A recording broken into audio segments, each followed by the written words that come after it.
Hello दोस्तों, तो जैसा कि पिछले एपिसोड में हमने देखा कि ये गलती की वजह से ज़्याओचिन टेलीपोर्ट होकर वर्ल्ड ऑफ इमोर्टल पहुंच गया था। जहाँ आने पर तो ज़्याओचिन को कुछ भी समझ नहीं आ रहा था। इवन की अनडाइंग सेक्ट के दो वॉरियर्स यहाँ ज़्याओचिन को जान से मारने की भी कोशिश करते हैं ताकि वो सिर्फ अपने लिए ही गोल्डन एग ट्रेजर हासिल कर ले और किसी को भी इस बारे में पता ना चले। लेकिन दूसरी तरफ ज़्याओचिन जो कि पहले ही बहुत बुरी तरीके से इंजर्ड था, वो उन दोनों को बेवकूफ बनाकर अपने जाल में फंसाते हुए उन दोनों की जान ले चुका। जिसके बाद तो ज़्याओचिन की कंडीशन और भी ज्यादा खराब हो चुकी थी, पर बदकिस्मती से वो यहाँ ज़ाओलिनीर के सामने आ जाता है। जहाँ समझाने पर भी ज़ाओलिनीर ज़्याओचिन की कोई बात नहीं सुनती, बल्कि उसने फौरन से ज़्याओचिन पर हमला करना शुरू कर दिया। और ये लोग यहाँ इसी तरह से फाइट करते करते एक बहुत ही सुनसान जगह पर पहुँच गए थे, जहाँ अचानक ही ज़्याओचिन के पीछे एक एंशिएंट टाइनोसोरस रेक्स आ जाता है। जिस भी इसको देखकर ज़ाओलिनीर यहाँ ज़्याओचिन को उसके हवाले छोड़ देती है, पर खुशकिस्मती से वहाँ पर होली यूनिकॉर्न आ चुका था, जो कि उस एंशिएंट टाइनोसोरस रेक्स से ज़्याओचिन की जान बचा लेता है। लेकिन दूसरी तरफ ज़्याओचिन अपनी मौत की कगार पर पहुंच गया था। साथ ही साथ उसे मॉर्टल वर्ल्ड से अपने प्यारों की याद आ रही थी।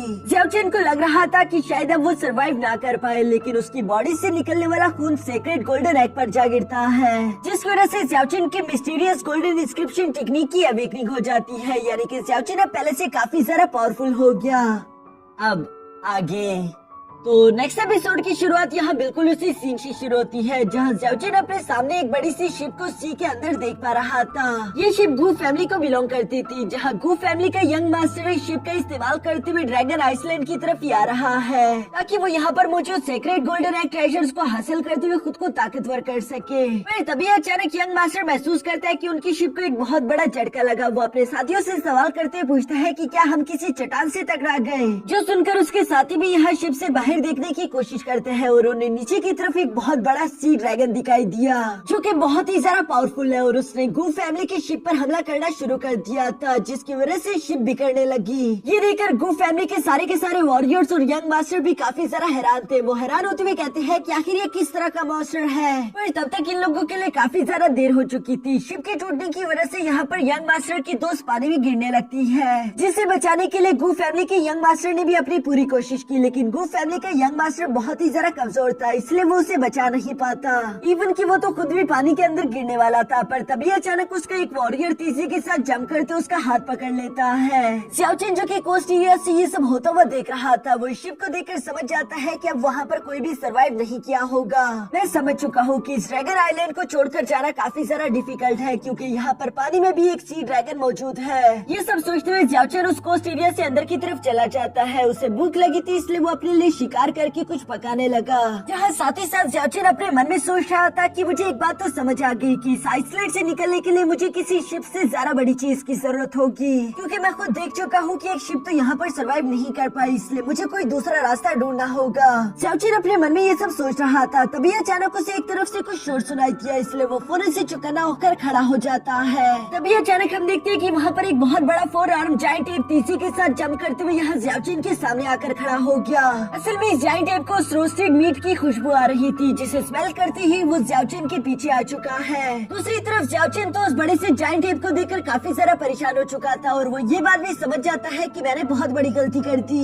ये एप तो मेरी रोस्टेड मीट की स्मेल को ही फॉलो करते हुए मेरे पीछे आ गया, मुझे यहाँ से निकलना होगा। ये सब सोचते ही ज़्याओचिन ने तेजी के साथ उस रोस्टेड मीट को हवा में उछाल दिया, जो देखकर वो जायंट एप तेजी के साथ मीट को पकड़ लेता है। और यहाँ दूसरी तरफ ज़्याओचिन को वहाँ से भागने का मौका मिल चुका था, इसलिए ज़्याओचिन जितनी जल्दी हो सके वहाँ से दूर जाने लगा।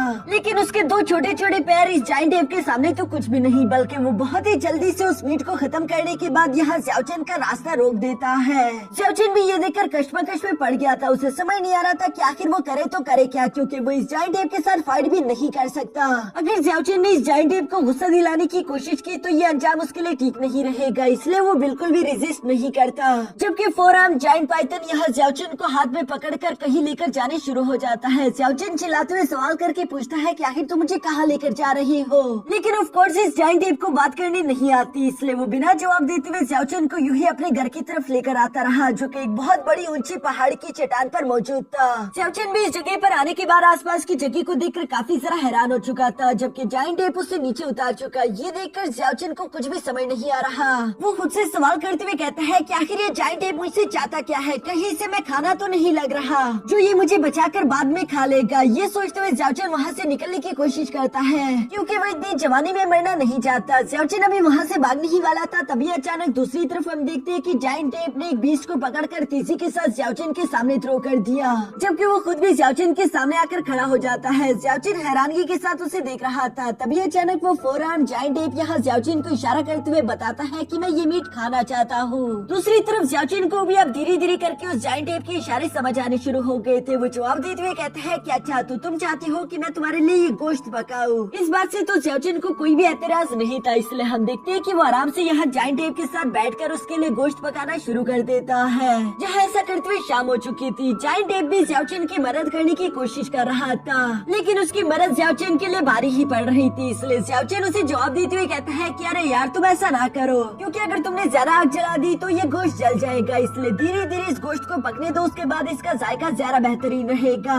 जायंट एप को भी शायद ज़्याओचन की बातें समझ आने लगी थी, इसलिए वो खामोशी के साथ बैठकर यहाँ अपने गोश्त का इंतजार करता रहा। जहाँ गोश्त तैयार होने के बाद वो उस पर झपट पड़ता है। दूसरी तरफ ज़्याओचन यहाँ इस जायंट एप को देखकर अपने मन में कहता है कि इसका ये घर तो काफी सेफ लोकेशन पर है, क्योंकि ये जमीन से काफी जरा ऊंचा है, साथ ही साथ यहाँ पर खाने के लिए खाना और पीने के लिए पानी भी है। इसके अलावा अगर मैं कहूँ तो यहाँ का डांस ओरा भी काफी जरा एडवांस है। मुझे यहीं पर रुककर खुद को ताकतवर करना होगा और कोई ऐसा रास्ता ढूंढना होगा जिसका इस्तेमाल करके मैं वापस से मोटर रेल्म जा सकूं। ये सोचते हुए ज़्याओचन ने वहाँ पर मोटर रेल्म की एक टेक्निक का इस्तेमाल करना शुरू कर दिया, जिस टेक्निक से ये लोग मोटर रेल्म में एनर्जी इकट्ठा करते थे, लेकिन वो टेक्निक यहाँ पर कुछ जरा असरदार साबित नहीं हो रही थी। ज़्याओचन को काफी जरा अजीब लगा। वो समझ जाता है कि यहाँ के कल्टीवेशन मेथड जरूर अलग होंगे। तभी अचानक दूसरी तरफ हम देखते हैं कि जायंट एप भी तेजी के साथ जंप करते हुए ज़्याओचन के सामने आकर खड़ा हो गया। वो समझ चुका था कि ज़्याओचन क्या करना चाहता है। दूसरी तरफ ज़्याओचन हैरान होते हुए जायंट एप से सवाल करके पूछता है कि ब्रदर एप आखिर तुम क्या कर रहे हो,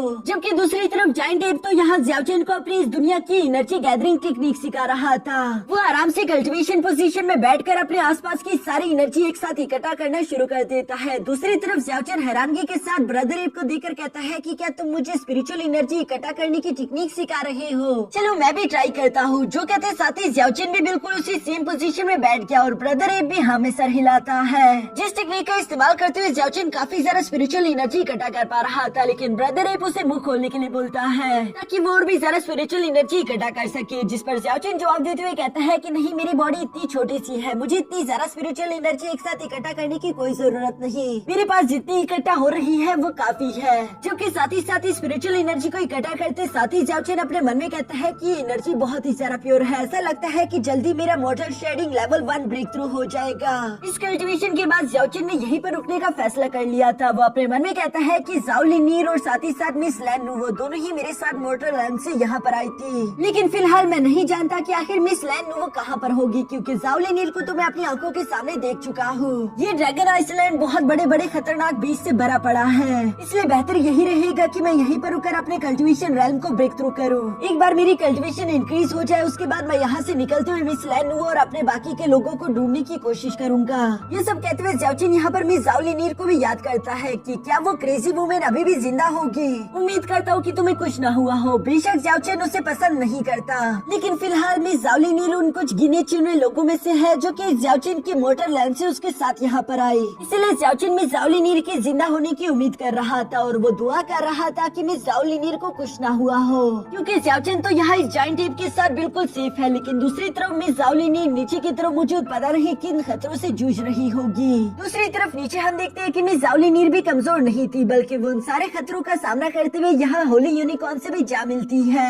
जहाँ होली यूनिकॉर्न बेचारा तो काफी जरा घायल दिखाई दे रहा था, शायद टी-रेक्स के साथ फाइट के दौरान वो काफी बुरी तरीके से इंजर्ड हो चुका होगा। इसके बाद यूं ही कुछ दिन गुजरते रहे, सब कुछ बिल्कुल ठीक चल रहा था। एक दिन ज़्याओचन सोच रहा था कि उसने जायंट एप को कई सारा गोश्त खिला दिया, लेकिन ये उसकी हेल्थ के लिए बिल्कुल भी अच्छा नहीं, उसे थोड़े बहुत फ्रूट भी खाने चाहिए। जो सोचते हुए ज़्याओचन वहाँ से दूर नीचे एक जगह पर आ जाता है जहाँ पर बहुत सारे फ्रूट ट्रीज थे। ज़्याओचन यहाँ पर इन फ्रूट्स को इकट्ठा करते हुए अपने मन में यही सोच रहा था कि क्या इन फ्रूट्स का इस्तेमाल करते हुए भी कोई अपनी कल्टीवेशन इंक्रीज कर सकता है। वो अभी ये सब सोच ही रहा था कि तभी अचानक उसे अपने सामने होली यूनिकॉर्न दिखाई दिया, जिसे देखकर ज़्याओचन बहुत ही ज्यादा खुश हो गया। वो इस होली यूनिकॉर्न को देखते हुए कहता है कि मेरे दोस्त तुम तो वही होना जिसने मुझे पिछली बार उस एंशिएंट ट्री रैक से बचाया था। ये सब कहते हुए ज़्याओचन उस होली यूनिकॉर्न को कुछ फ्रूट्स भी खाने के लिए देता है, जो खाने के बाद वो होली यूनिकॉर्न फौरन वहाँ से भाग गया। ज़्याओचन को बहुत ही अच्छा लगा कि आखिरकार उसने इस दुनिया की भी दो दोस्त बना बना ली है। लेकिन दूसरी तरफ हम देखते हैं कि मिस जाओलिनीर भी यहाँ पर उसी होली यूनिकॉर्न को ढूंढ रही थी। शायद जब वो होली यूनिकॉर्न घायल था तो मिस जाओलिनीर ने उसका ख्याल रखा होगा और अब वो होली यूनिकॉर्न मिस जाओलिनीर का भी अच्छा दोस्त बन चुका है।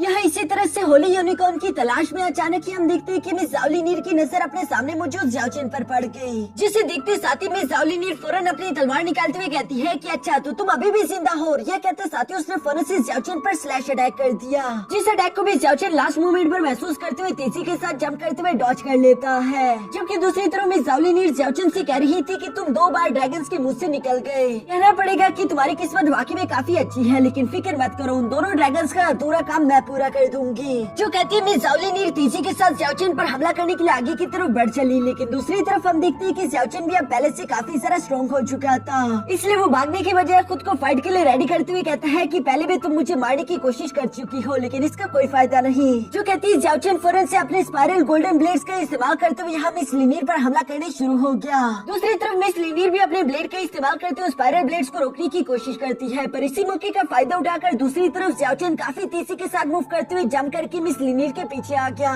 जहाँ उसने अपने हाथ में एक गोल्डन स्पाइरल ब्लेड रेडी कर लिया था और वो इसका इस्तेमाल करते हुए मिस लिनीर पर हमला करने वाला है। मिस लिनीर भी ये देखकर अपने मन में कहती है कि इस लड़की की रफ्तार अचानक से इतनी तेज कैसे हो गई। वो मुश्किल से सही लेकिन ज़ाओचिन की स्पाइरल गोल्डन ब्लेड टेक्निक को रोकने की पूरी कोशिश करती है, जिस अटैक के दौरान वो पीछे की तरफ धकेली गई। यहाँ मिस लिनीर पीछे की तरफ आकर अपने मन में कहती है कि अचानक से पता नहीं इस लड़के को क्या हो गया, इसकी स्ट्रेंथ और इसकी स्पीड दोनों ही बहुत ज्यादा इम्प्रूव हो चुकी है। शायद इससे कोई कीमती ट्रेजर मिला होगा। मैंने इसे पहले कुछ ज्यादा ही अंडर एस्टिमेट कर लिया था, लेकिन इस बार मैं भी खुद को होल्ड बैक नहीं करूंगी। जो कहती है मिस जाओलिनीर भी तेजी के साथ जंप करते हुए यहाँ ज़ाओचिन की तरफ बढ़ना शुरू हो जाती है। ज़ाओचिन बेशक ये मिस लिनीर के साथ फाइट नहीं करना चाहता, वो तो मिस लिनीर से अभी भी यही कह रहा था कि क्या तुम सच में मुझसे मरते दम तक फाइट करना चाहती हो, ये जानते हुए कि हम दोनों ही मॉर्टल रेल्म से बिलोंग करते हैं। शायद हमें एक दूसरे की तरफ दोस्ती का हाथ बढ़ाना चाहिए। जिस पर मिस लिनीर जवाब देते हुए कहती है कि मुझे इस बात से फर्क नहीं पड़ता। जो कहती है वो अपनी सोर्ड का इस्तेमाल करते हुए ज़ाओचिन पर हमला करने ही वाली थी, लेकिन दूसरी तरफ ज़ाओचिन अपनी उन्हीं गोल्डन स्पाइरल ब्लेड्स को एक शील्ड की तरह इस्तेमाल करते हुए उसके अटैक को ब्लॉक कर देता है। साथ ही सारा ज़ाओचिन भी गुस्सा होते हुए कहता है कि ठीक है, चूंकि तुमने मुझे बुली करने का फैसला कर ही लिया तो मुझे भी तुमसे फाइट बैक करनी ही होगी, क्योंकि मैं इस तरह से तुमसे मार नहीं खा सकता। ये कहते साथ ही ज़ाओचिन ने अपनी new dragon energy form technique का इस्तेमाल करते हुए फौरन से मिस लिनीर पर हमला बोल दिया। जो स्पिरिचुअल फॉर्म ड्रैगन अटैक काफी ज्यादा पावरफुल था। इस अटैक की वजह से हम देखते हैं कि मिस लिनीर हिट होकर पीछे की तरफ उड़ती हुई जाग गिरी। दूसरी तरफ ज़ाओचिन ये देखकर काफी ज्यादा सरप्राइज हो जाता है कि ये टेक्निक तो कमाल की निकली, लेकिन साथ ही साथ इस टेक्निक ने ज़ाओचिन की बहुत ज्यादा एनर्जी भी ड्रेन कर ली थी। इसीलिए शायद ज़ाओचिन बैक टू बैक तो लगातार इस टेक्निक का इस्तेमाल न कर पाए। लेकिन मिस जाओलिनीर अब गुस्से में खड़ी होते हुए कहती है कि सिर्फ कुछ ही दिन के अंदर तुमने खुद की ताकत को काफी ज्यादा इंक्रीज कर लिया, जिससे ये बात साबित होती है कि तुम आने वाले फ्यूचर में और भी ज्यादा खतरनाक हो जाओगे और मैं इस बात का रिस्क नहीं ले सकती, इसलिए आज के आज ही मुझे तुम्हें जान से मारना होगा। जो सब कहते हुए मिस जाओलिनीर ने एक secret flame rainbow sword technique को एक्टिवेट करना शुरू कर दिया। इसकी वजह से उसकी बॉडी से बहुत ही ज्यादा एनर्जी अनलीश हो रही थी। जबकि साथ ही साथ मिस जाओलिनीर गुस्सा होते हुए ज़ाओचिन से कहती है कि मैं एक रॉयल प्रिंसेस हूँ, अगर मैं तुम्हें जान से ना मार पाई तो ये तो मुझ पर एक बड़ा सा दाग लग जाएगा और ये तुम्हें होने नहीं दे सकती। जो कहते साथ ही उसने एक जोरदार स्लैश यहाँ ज़ाओचिन की तरफ चल दिया। जो सीक्रेट फ्लेम सोर्ड टेक्निक काफी ज्यादा पावरफुल थी। ज़ाओचिन ने उसे ब्लॉक करने के लिए अपने सामने एक शील्ड बनाने की कोशिश की, लेकिन इसका कोई फायदा नहीं, क्योंकि ये सीक्रेट फ्लेम स्लैश टेक्निक उसे चकनाचूर कर देती है। साथ ही साथ हम देखते हैं कि मिस जाओलिनीर रुकने के बजाय फौरन से जंप करते हुए अपने second flying rainbow sword technique का इस्तेमाल करते हुए ज़ाओचिन पर फाइनल अटैक चल चुकी, जहाँ साथ ही साथ वो ज़ाओचिन से कह रही थी कि तुम्हारा खेल यहीं पर खत्म हुआ। यहाँ इससे पहले कि वो ज़ाओचिन को टच भी कर पाती तभी अचानक दूर से एक चट्टान तेजी के साथ उसी की तरफ आ रहा था। इसलिए मिस जाओलिनीर फौरन से खुद को बचाने के लिए अपने अटैक को हटाकर अपने सोर्ड का इस्तेमाल करते हुए उस चट्टान को बीच में से काट देती है। जो अटैक किसी और ने नहीं बल्कि जायंट एप ने किया था, जो कि तेजी के साथ जंप करते हुए मिस जाओलिनीर के सामने आकर गुस्से के साथ उस पर दौड़ता है। यहाँ अपने ब्रदर एप को देखकर तो ज़ाओचिन भी काफी ज्यादा हैरान हो गया था, लेकिन दूसरी तरफ मिस जाओलिनीर ज़ाओचिन से कहती है कि आज के दिन तुम्हें मुझसे कोई भी नहीं बचा पाएगा।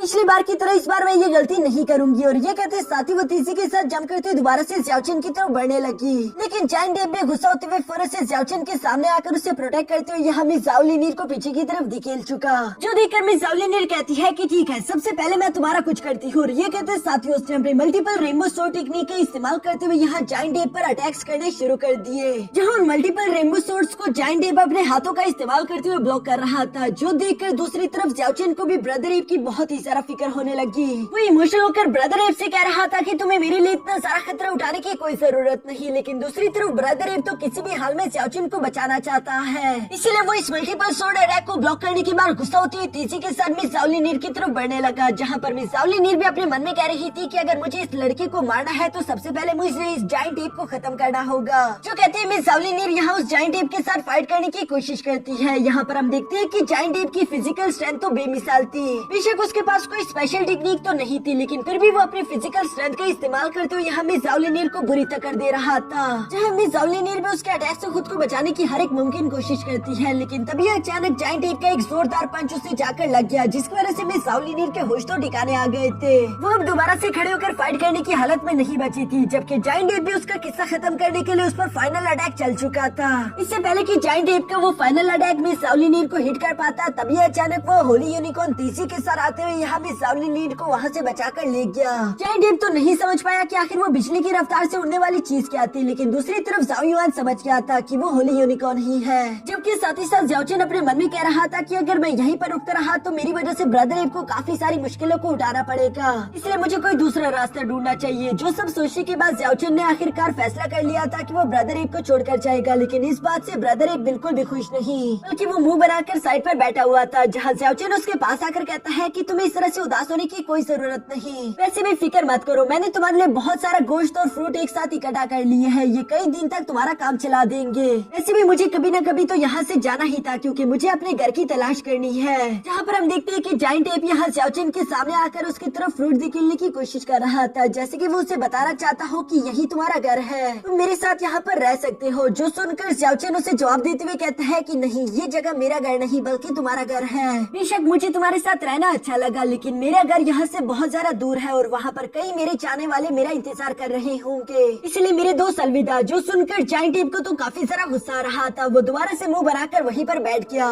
ज़ाओजिन उसके लिए कुछ नहीं कर सकता, बेशक वो भी जुदा नहीं होना चाहता, लेकिन यही करना सबसे ज्यादा जरूरी है, इसलिए वो मजबूरी में वहाँ से जाने लगा। जायंट एप भी अब काफी ज्यादा इमोशनल हो चुका था और आखिरकार वो ज़ाओजिन को अलविदा कहने के लिए तैयार हो जाता है। वो फौरन से खड़े होकर ज़ाओजिन को कुछ इशारे करने लगा, जो सुनकर ज़ाओजिन भी हंसते हुए जवाब देकर कहता है कि फिक्र मत करो, मैं अच्छे से मेहनत करूंगा ताकि मैं खुद को ताकतवर कर सकूं। इसी के साथ ज़ाओजिन उसे अलविदा कहकर यहाँ से चला जाता है। इसके बाद सीन शिफ्ट होकर दूसरी तरफ मिरर लेक फॉरेस्ट पर आ गया, जहाँ पर हम देखते हैं कि मिस ज़ाओलिनीर काफी जरा गहरी सोच में पड़ी हुई थी। सबसे पहले तो वो यहाँ होली यूनिकॉर्न का शुक्रिया अदा करती है, क्योंकि अगर वो ना होता तो शायद वो आज के दिन जिंदा भी ना होती। साथ ही साथ मिस ज़ाओलिनीर अपने मन में कह रही थी कि आखिर मैं यहाँ पर क्या कर रही हूँ, मेरे पास कोई जिंदगी का गोल ही नहीं। बेशक मैं एक टाइम पर रॉयल मेडन हुआ करती थी, लेकिन अब वो सब कुछ पीछे रह गया। मुझे अब अपनी जिंदगी का कोई दूसरा मकसद ढूंढना चाहिए, क्योंकि ये जगह बहुत ज्यादा खतरनाक है। चारों तरफ कई सारे खतरनाक बीस्ट मौजूद है। अगर मैं इसी तरह से यहाँ पर सरवाइव करने की कोशिश करती रही तो ये मेरे लिए बहुत ज्यादा डिफिकल्ट हो जाएगा, इसलिए मुझे लगता है कि मुझे खुद को ताकतवर करने पर ध्यान देना होगा।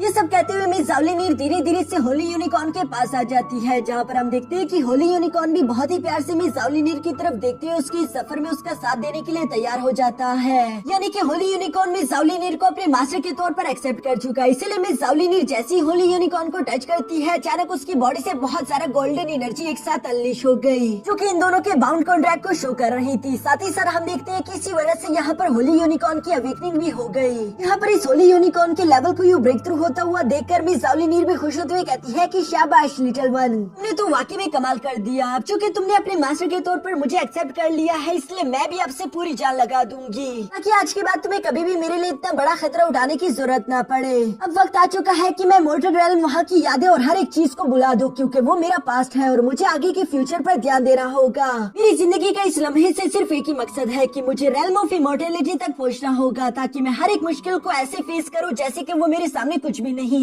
यहाँ मैं ज़ाओलिनीर ज़ाओजिन से बिल्कुल उल्टा सोच रही थी, क्योंकि ज़ाओजिन अपनी पास्ट जिंदगी में वापस जाना चाहता है, जबकि मिस ज़ाओलिनीर अपने पास्ट को बुलाकर न्यू फ्यूचर को एक्सेप्ट कर चुकी। यहाँ इसी तरह की बातें करते हुए मिस ज़ाओलिनीर होली यूनिकॉर्न के साथ कोस्टल एरिया में आ जाती है, जहाँ उसे अपने सामने गू फैमिली की वही टूटी फूटी शिप दिखाई देती है। जहाँ पास आने पर हमें देखने को मिला कि गू फैमिली का यंग मास्टर अभी भी जिंदा है, जिसने अपने सामने मिस ज़ाओलिनीर को देख लिया। मिस ज़ाओलिनीर भी हैरानगी के साथ यहाँ गू फैमिली की उसी यंग मास्टर को देख रही थी और इसी के साथ हमारा ये एपिसोड यहीं पर खत्म हो गया।